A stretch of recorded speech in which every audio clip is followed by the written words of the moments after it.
Kinshasa na biso, réalité ya banaki, réalité ya banaki, réalité ya banakino. Buyukite, bukuyoka kaka. Kinshasa na biso, kin eleki partout. KNB, Kinshasa na biso, kin eleki partout. Kinshasa eleki partout. Mikolo nezabino, pardon. Jima sala yolo karatarate. Ya on a bien yo. Jima mukende. Oumela. KNB, kin eleki partout. Rien à dire, toi on a terre envié, parce que kin eleki partout et l'osako liboso ambongo mosanto azate Céline Don Kardasha isongolo bisous bye bana kin ke bana jako zape so kuta nango KNB Telema qui chasse eleki partout Jimmy Mukendi Oumela KNB ko zape te so kuta nango check ovandi. Mbote na bino nyonso balandi ya magazine Kinshasa na biso KNB oza wana kuna kopesa bino actualité ya mboka ape kolakisa bino ba vraie réalité ya Kinshasa. On doit mettre sur pied un état de droit. Au nom du Père. Et dans un état de droit, il y a une justice indépendante. Du Fils. Et du peuple. Ce n'est pas pour rien qu'on fait des constitutions. Nous l'avons promis. Pourquoi Mboké débat? Parce que ceux qui arrivent et qui sont censés prêcher par l'exemple, eux prêchent par le mauvais exemple. Nous l'avons défendu. Un état de droit, c'est celui où tout le monde respecte la loi. Soit Mokonzi a bandi pour détourner bandi bako. Mais toi tu crois que au balandi on a basani. Balanda peko. Nous y avons cru. Mais ce que Mokonzi a lobby abi bon likamba ko pona au salango yo oza mwana mai nanga c'est vrai totanga kana yo tu vas en prison. Nous y voilà. État de droit. Pour l'édition à Mokoli à Lelo, député membre de la commission défense et sécurité à la chambre basse et à parlement, procédé qui mercredi 29 avril dernier à l'adoption et à calendrier et à l'activité à session de mars. Pour la commission, Oyo Ezali dirigé na député national Jeannette Kabila. Calendrier Oyo Ezali réajusté na fonction et à calendrier général Oyo Ezala qui adopté na plénière et à organe délibérant Oyo Outi Kosale Makalate. Et cause à la question notamment il y a audition et à certains ministres il y a descente sur terrain au cours de la session Oyo. Député Juvenal Mounoubo, rapporteur de la commission Oyo, à lobby local l'Assemblée nationale et outil pour adopter calendrier général il y a activité. Bakanisi na analyse il y a rapport fait plusieurs points Oyo Ezali configuré na calendrier na bango. Juvenal Mounoubo a bakisi que échanger également sur situation sécuritaire ya mboka pe bakozonga na ba détail ebele na prochaine rencontre na bango alobi que songer pe na nécessité ya contenir ba recommandation ya équipe ya riposte na période o ya pandémie ya COVID-19. Honorable Mounoubo a bakisi lisusu que ya solo maladie ezali kasi ba préoccupation ya sécurité na RDCP ezali bakoki kotikala na ndako te basengeli ko continuer ko réfléchir pour la sécurité ya mboka. Kasi na ko observer ba règles d'hygiène oyo ezali prescrites na équipe ya riposte. Mardi dernier, commission et environnement bango pe ba siégeaki pe ba prévoir ko inviter certains ministres ya secteur na bango na semaine oyo ezali koya. Esengeli koyeba que Assemblée nationale et adoptaki semaine dernière calendrier moko oyo ezali ko comporter plusieurs matières contrairement à souhait à chef de l'État et à Lingaki Kaka que le Parlement est statué exclusivement sur prolongation et état d'urgence sanitaire. Ministre de la Santé, Dr Etienne Longondo, a sali rapport général sur pandémie à coronavirus depuis Banda Tilelo sur instruction ya bakondi. Gouvernement congolais est ordonné libération ya ba malade nyonso en manque d'argent na ba hôpitaux pour na ko limiter propagation ya coronavirus. Bolanda yemoko na image oyo. Chers compatriotes, comme vous le savez, depuis le 10 mars dernier, toutes les énergies nationales sont actuellement mobilisées pour combattre la pandémie à coronavirus en République démocratique du Congo qui, à ce jour, a déjà contaminé plus de 490 Congolais. Depuis lors, le gouvernement de la République démocratique du Congo prend des dispositions conséquentes pour sauver le maximum de citoyens affectés et préserver la majorité de la population. Le nombre de guéris et des patients en bonne évolution est de plus en plus rassurant face à un taux de mortalité qui se réduit progressivement. Nous assistons malheureusement depuis quelques jours à une augmentation du nombre de provinces touchées par Covid-19. Le gouvernement collabore avec ces provinces touchées par le Covid-19 et avec celles qui ne sont pas touchées dans le cadre de la détection de la maladie et de la protection du personnel médical et des malades. Chers compatriotes, depuis quelques mois, plusieurs pays ont fermé leurs frontières. Cependant, nous ne pouvions pas continuellement laisser nos frères et sœurs bloqués à l'étranger de ne pas rentrer chez eux. C'est pourquoi le gouvernement a organisé des vols spéciaux pour encadrer leur retour sécurisé. Aujourd'hui, plus de 370 compatriotes sont rentrés chez eux et sont totalement pris en charge par le gouvernement. Ils sont logés dans de différents hôtels de la place. Ils y seront pendant 14 jours avant de rejoindre leur famille. Concernant nos frères et sœurs retenus dans les hôpitaux de l'État pour non-paiement de factures, le gouvernement demande aux médecins directeurs de ces hôpitaux de les libérer tous. Ceci pour éviter la contamination dans des milieux hospitaliers. Le gouvernement prendra en charge le paiement de leurs factures. Chers compatriotes, le confinement de la commune de la Gombe aura été une mesure importante, car il nous a permis de tracer de nombreux contacts de personnes affectées dont le prélèvement se sont révélés positifs au coronavirus. Cette mesure a également facilité le nettoyage de nombreux foyers infectieux et le dépistage de nombreux passagers aux portes d'entrée et de sortie de la commune de la Gombe, qui est l'épicentre de l'épidémie. Mais ce focus fait sur la Gombe ne doit pas détourner et faire relâcher la prévention dans d'autres parties de la ville. C'est pourquoi, en plus de mesures prônées par l'OMS et le ministère de la Santé, nous voulons insister sur le port de masques qui devient obligatoire. Ainsi, j'exhorte toute la population à se procurer de masques, y compris ceux de fabrication locale, et de les porter de manière à se couvrir le nez et la bouche dans les lieux publics.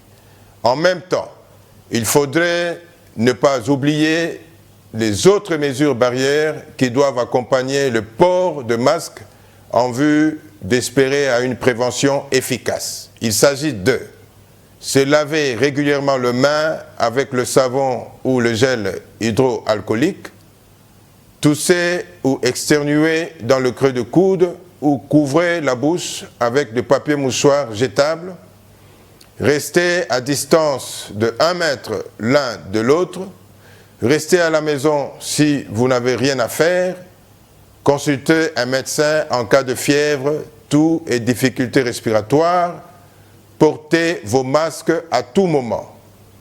Restons disciplinés, engagés pour combattre le Covid-19 en République démocratique du Congo. Vive la République démocratique du Congo, je vous remercie. Bolanda évolution du coronavirus, na commentaire ya Nathan Siata. Estimé à 12% na débit ya épidémie na mars eleki, effectif ya basi oyo bazali contaminé et comme na 38% na fin avril oyo. Actuellement, nombre ya batu oyo bazali testé positif na coronavirus et atteindre déjà cap ya 500 patients na République démocratique du Congo. 50 jours après annonce ya Kaya Liboso enregistré le 10 mars na Mboka, lobby le 29 avril 2020 na point de presse oyo asalaki coordonnateur national ya secrétariat technique ya équipe ya riposte na coronavirus a lobby ke basi bakomi plus touché pour nombre na bango et komi ko matama kasi selon le docteur Jean-Jacques Mouyembe Tamfoum et komi ko bangisa pour risque ezali ke bana bazala touché na bandako particulièrement na ville ya Kinshasa. D'après directeur ya INRB, ba données récentes oyo ba établir na fin avril oyo et salike ba constater 300 hommes contaminés contre 186 femmes, soit en pourcentage 62% contre 38. Ya basi bazali testé positif. Donc rapport est commis mibali mibale contre moi simoko, alors que avant ezalaki mibali mine topé 4 hommes contre une seule femme. Le 24 mars eleki lors ya premier point de presse na ye à Lobaki que sur 45 cas o ezalaki nanu enregistré que statistique et kozala mingi mingi autour ya ba 76% ya mibali contre 12% ya basi. Mais lelo situation est changée. Pe esali ke bana mingi na bandaku na biso bazala contaminé. Mais tangu pandémie oyo e bandaki tozalaki na 0 cas ya bana. Kasi bandeko lelo ndenge tozolo baboye pour la toute première fois il faut boye bake 11 bana de 0 à 10 ans bazalaki testé positif na fin avril oyo. Donc na minute oyo tozala bana 11 oyo bazali kobela coronavirus sur les 500 cas oyo zali recensé déjà. Ceux qui les moins âgés contaminés azan à moins d'un an na République démocratique du Congo, c'est que les plus âgés azan à 87 ans ndenge docteur Jean-Jacques Mouyembe à Lobaki. Du moins à reconnaître que effectif yabana na ba personne ya troisième âge contaminé ezali très faible par rapport à la population active. Pour ba patient à terre et belé bazali mingi mingi na catégorie à 30 ans à 50 ans. Donc il faut koyeba que République démocratique du Congo to franchir déjà barre il y a 500 cas contaminés, 31 décès, P65 personnes de babiki. Donc situation ezali vraiment critique. Bande koto sale la geste barrière. Oyo ba kondi mboka ba sengi ko sokola maboko pamba pamba ko bimate fana na ndaku soki eloko ya malonga ya kosala ezali te. Tika ba regroupement ya plus de 20 personnes, ba mbote ya maboko pe tika ba kola di tika na ba bisou. Donc ba mama esengeli boye bake bokomi plus exposé, mais tango pe bino bozali kozala contaminé bozo mema yango na ndaku tala lelo oyo bana yangani 11 mokoka bakomi na coronavirus. Likambo oyo e komi ko bangisa bandeko toto sa mibeko ya leta maladi ezali na Kinshasa bakosa yo te.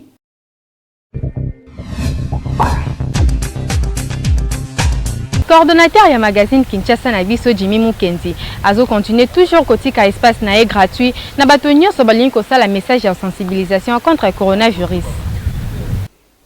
Bandeko na ngai ya Kinshasa, bandeko na ngai ya République démocratique du Congo, boyebi que l'heure est grave.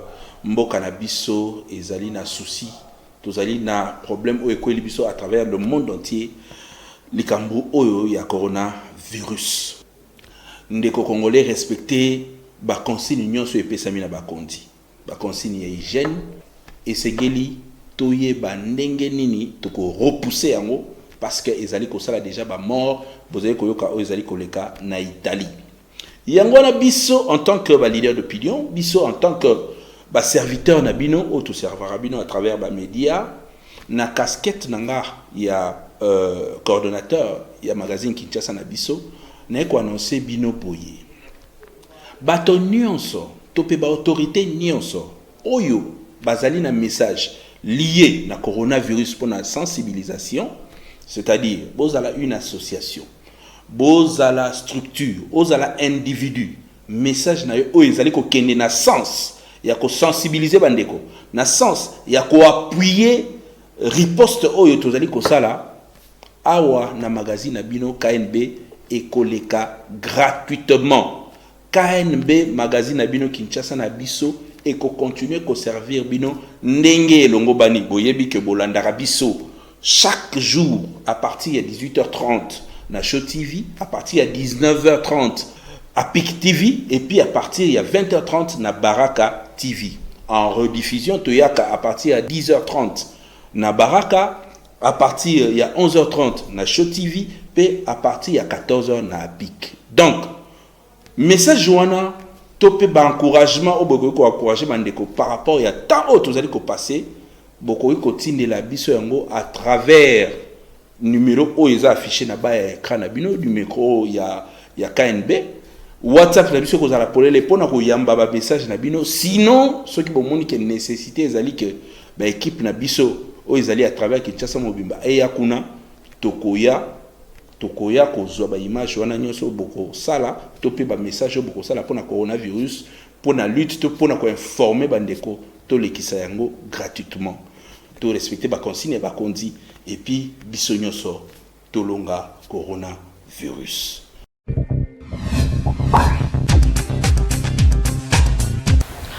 Pona nini balobaka mwasi akoki kote ya te prophète Joseph Ongwal na pasteur Sébastien Chumba ba répondre na micro ya Hervé Zaka na Nathan Siata.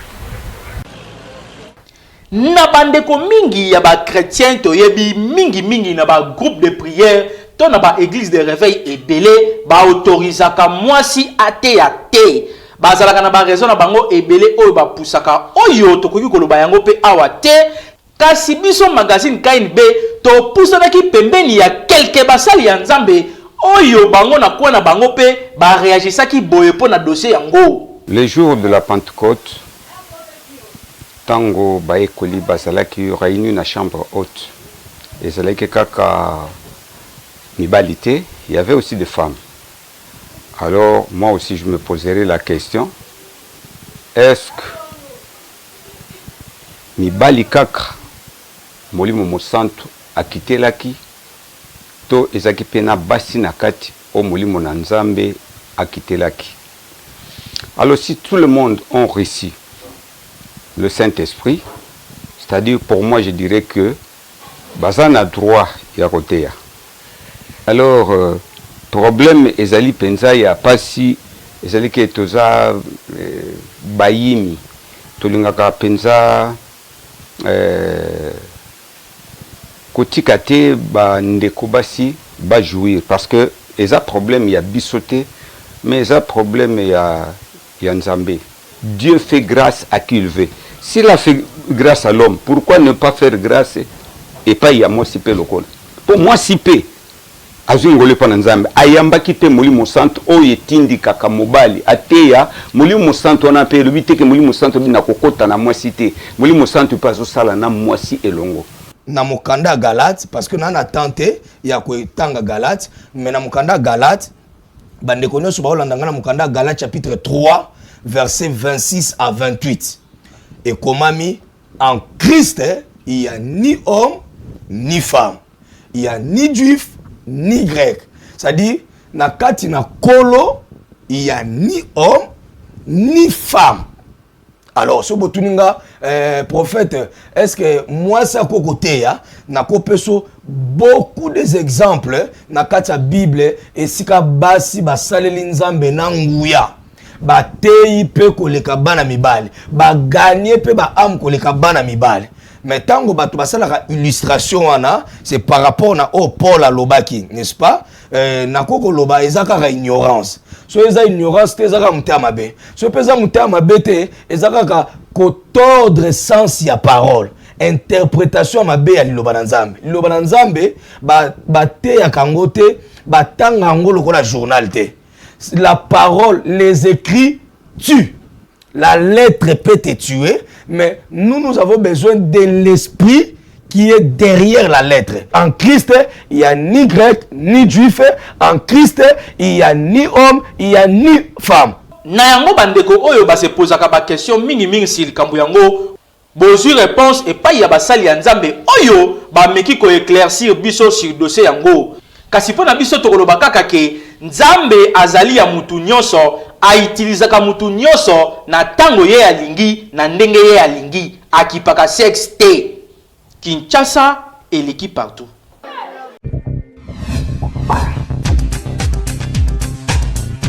Na cadre ya kosunga peuple congolais, Beltexco asali miliki na ye ya sika Africa Choice. Tango yangoyo likamuna tango na yango oyo ezali tango ya miliki Africa Choice. Miliki ya solo oyo tondi ba vitamine ekolisaka bana kitoko pe pesaka bango mayele yangoyo miliki Africa Choice yokelengi miliki kitoko babengi le Africa Choice ezali miliki ya mabele ya ngombe ya solo on a français babengi le animal Nous avons que miliki oyo Africa chose ezali miliki ya mboka ba miliki ezala mwana muke papa mama mukolo asinga mela miliki oyo eza na qualité ya kitoko. Totika baje totika bimela mela miliki Africa Joyce yango nde ebongi na bana ba jeune ba papa ba mama na ba personne ya 3e âge miliki Africa Joyce. Merci Beltexco. Merci Beltexco.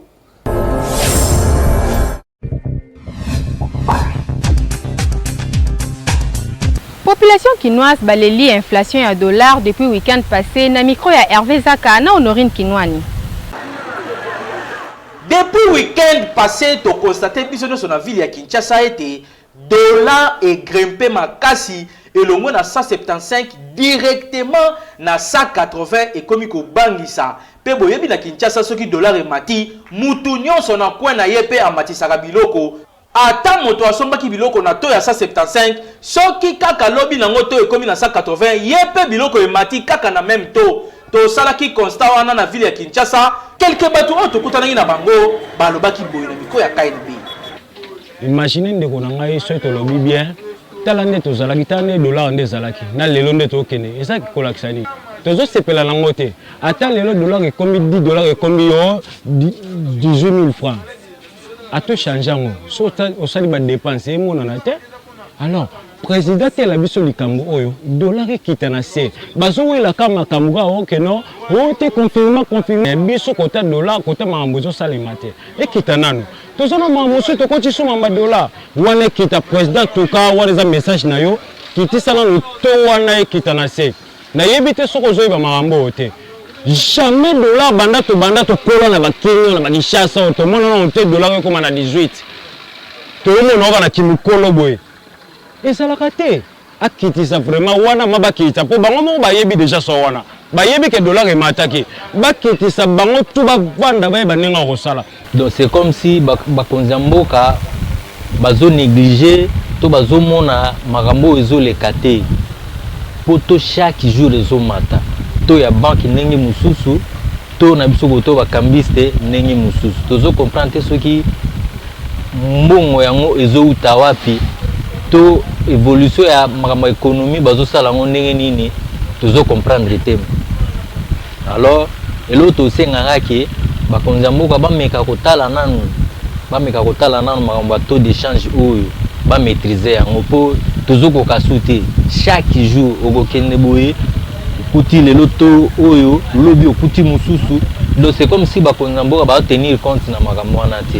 Congolais oyo aza sage akoyeba biso toyebi bien que to ya dollar ekomi na niveau ya ba 190 tina ba 184 à travers bande kuna biso oyo bazo frapper bambongo bazo sala bambongo na banda kuna bango basali bambongo batindango na marché mbongo ekoti ba 10 dollars.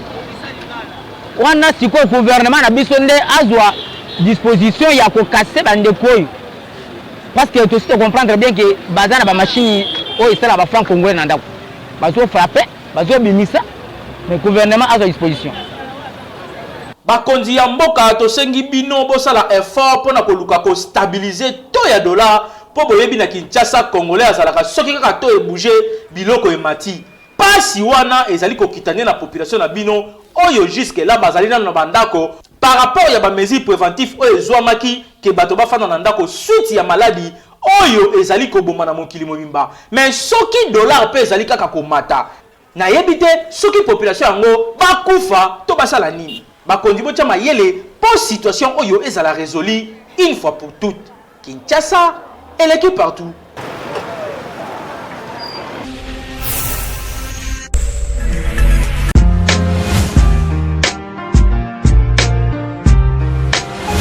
Entreprises, institutions publiques et privées, ONG, partis politiques, commerçants, sachez que la communication constitue le socle de l'émergence de vos activités, produits, services et marques. La communication ne s'improvise pas, mais les méthodes et les stratégies de la communication s'apprennent. La Mouture ASBL organise la session de formation spécialisée en communication des organisations en 2 mois. Premier niveau, communication 360 degrés, les relations publiques et relations presse. Deuxième niveau, marketing marchand, marketing politique, conception publicitaire et gestion d'agence conseil en communication. Venez apprendre les méthodes pratiques de la gestion de votre organisation avec les formateurs hautement qualifiés et expérimentés.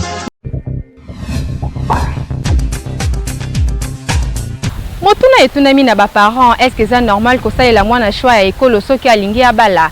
Réponse na micro ya Honorine Kinwani.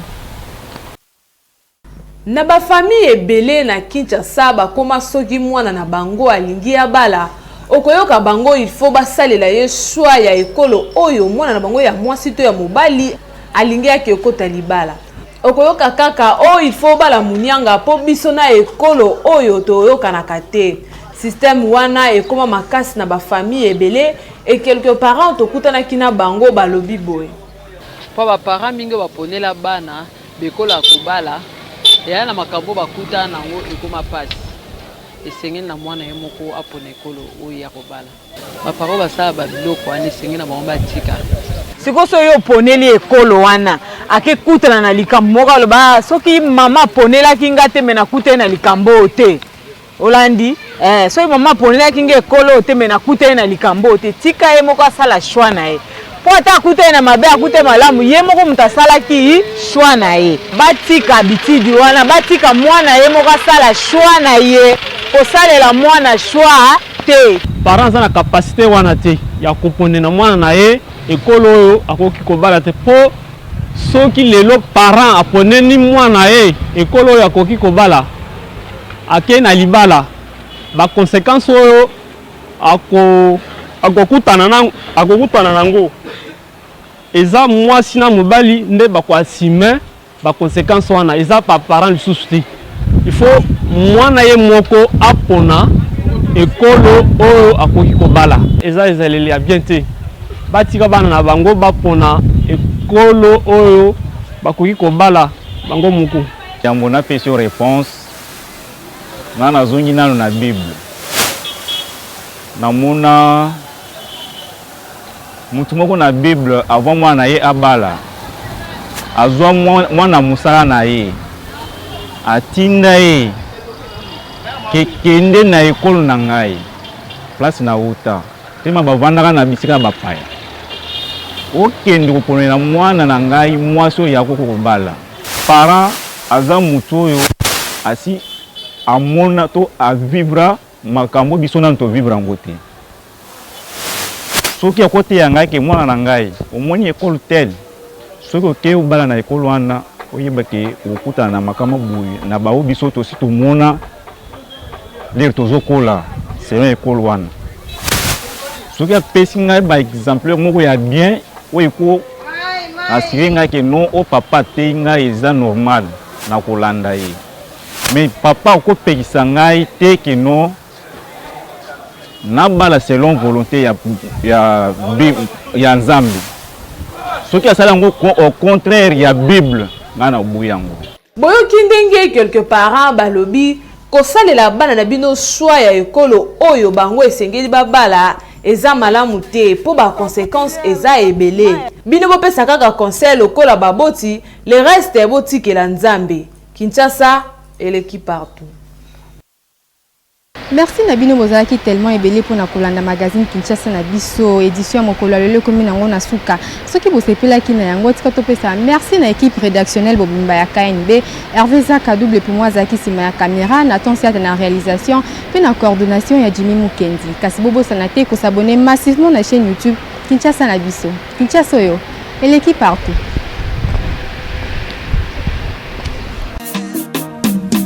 Magazine